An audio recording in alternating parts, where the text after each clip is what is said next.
So we are looking at David, the sculpture David by Donatello. The slide that you have in front of you, though, shows the various versions of David that you see in the timeline of art history. It's probably one of the more popular subjects in art history, especially during the Renaissance. But I've pointed down to the one by Donatello. Directly to that sculpture's left is the famous Michelangelo's uh, David, and to the right is Bernini. But unfortunately, we don't study those, so we're going to focus in on Donatello's David here. So we'll start off with context and I'm going to move on then to content. First of all, the patron of this piece is somewhat unknown, but we do know that ultimately it found its way to the courtyard of a prominent banking family during this time period in Florence called the Medicis. And they were probably one of the most powerful families, if not the most powerful family in Florence at the time. So again, this was in the courtyard of the Medici Palace. And our artist, Donatello, who basically is just one of the most phenomenal sculptors of the Renaissance, spent a lot of time studying art in Rome.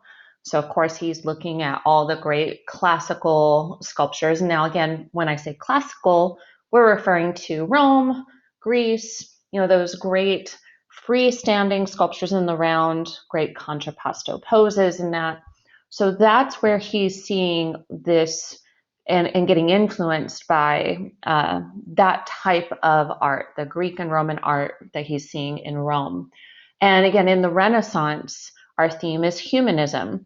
So we're focusing again on the human being and therefore kind of turning our attention a bit away from the constant focus on religion and spending some of that attention on ourselves.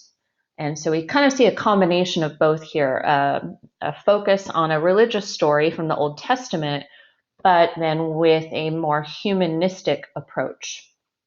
So this was done in Florence. And Florence, being a city-state, it was kind of the underdog city-state. It was at constant war with the other city-state, Milan. And so Milan was just constantly attacking Florence. So David, being an underdog himself, became a symbol of Florence. And Goliath, the giant whom David defeats, becomes a symbol for Milan and really all other city-states that are not Florence. So Florence really identifies with David being the one who is not expected to be victorious and having God help to defeat an enemy. So Florence believes they are that chosen city-state.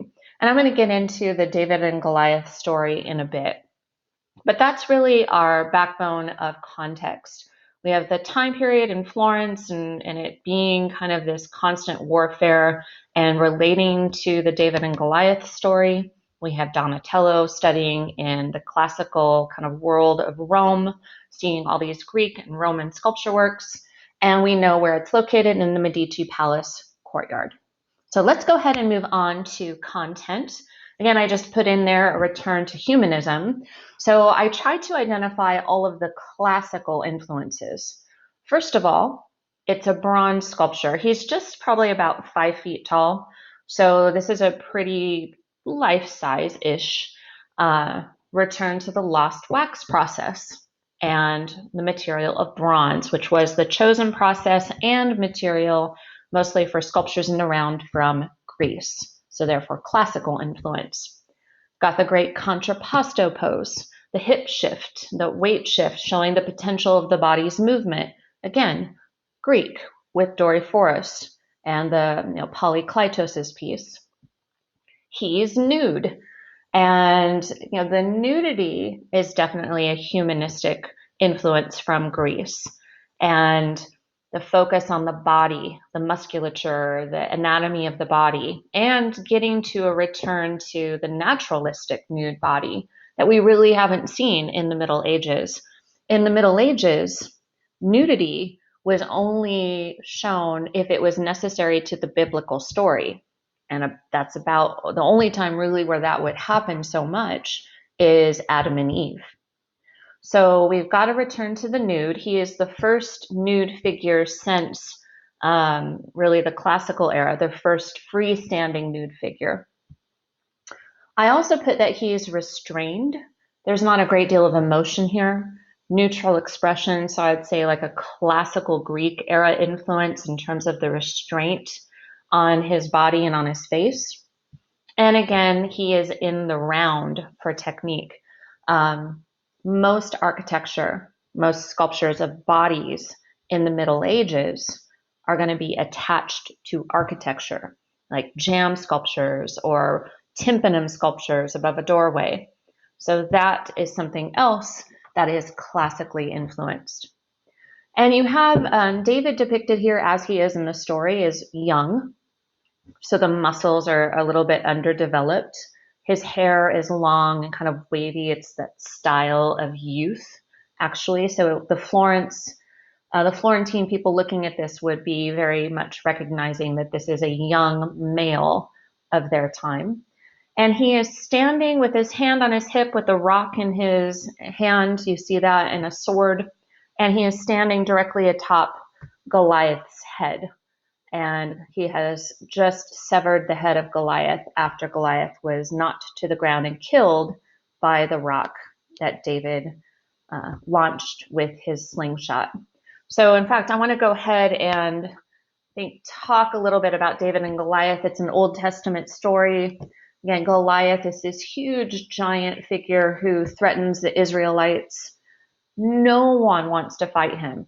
The Israelite soldiers are like, no way, this is a no-win situation. But David, who is a young shepherd, volunteers, believing fervently that God is going to protect him. So he's like, no, I don't need armor. I don't need anything protective. I'm just going to take out my slingshot and a rock. And he launches that, and it hits Goliath right in the forehead, knocks him over, and then David beheads him. So that is the moment where the story is told in this sculpture. It's a victorious David. Some say it's a thoughtful David, like contemplating what he's accomplished and the fact that God was on his side. Some look at his pose as somewhat arrogant, the arrogance of youth with the hand on the hip and hips jut out in that contrapposto pose.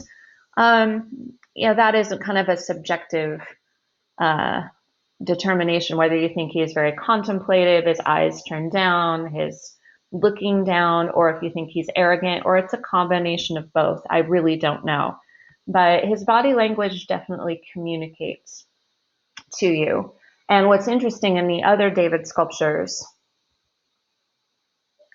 they all, because of the different eras that they come from and were made in, they all depict a slightly different David.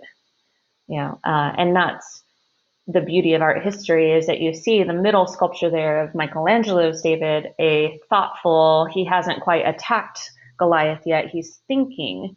He is a very manly David, and we call him Stud David there. So it's just a different time period, different concerns, different emphasis in that particular time period, and that impacts the sculpture for sure. And then the only other thing, I just had a close-up, never mind, and we won't go ahead and show that, but I had a close-up of Goliath, but you can see that pretty clearly there on the bottom of the sculpture. So again, that is Donatello's David. I would say for function, power, it's showing the power of Florence. I would say it also, in a way, is showing the power of the Medicis. And, they have that in their possession. So in a way, David represents the Medicis. David becomes that symbol of Florence as well. It's a very common symbolic representation of Florence. And for formal quality, you definitely have to have form, a return to the classical form. And, the humanistic world of the Renaissance, it makes sense. And since we're in Italy here, where classical art just surrounds these artists like Donatello, it makes sense as well. And I would connect him in terms of pieces to Polykleitos's Doryphoros.